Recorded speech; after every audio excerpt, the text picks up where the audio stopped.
Okay, so what you're watching right now is this project and it is sped up.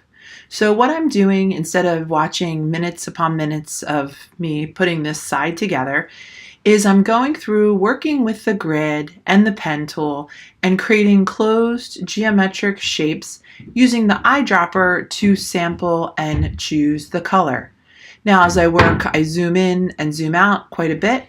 You also will see that I'll do a lot of going up to the menu and choosing Object, Arrange, Send to Back. On the right hand side, you can see the layer and all the different shapes that are being added as I move through this project.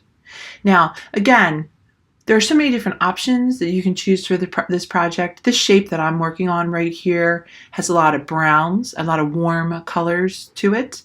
This image is from a photograph that I took at the Penn Museum of Anthropology and Archaeology.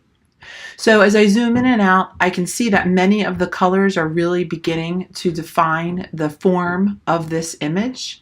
It's really important that I get the darks and the highlights to really define this image in here.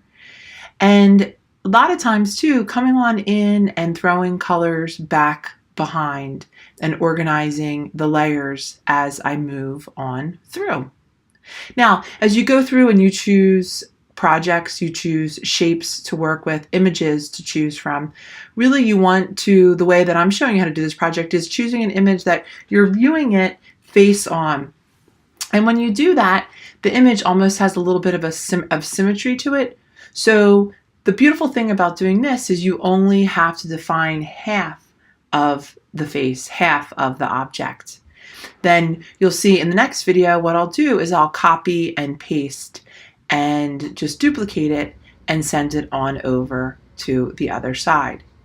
Now sometimes as I move through this project too, I have different layers. When we look at the order of the layers, whatever layer is on top is literally on top.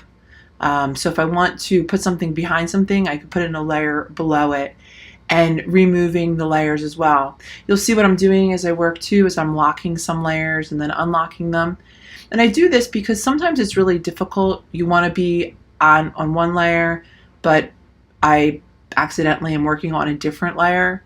So that's something to think about. Now, as you can see, I'm working on the robes right now, and I'm keeping the robes much more abstract, just kind of choosing one color, really also for the sake of just finishing this project. And the more shapes, the more colors that we have, we can say that the more defined the object becomes. So we're moving on in, coming into the end of this first half of the project. I zoom on out, and that's it.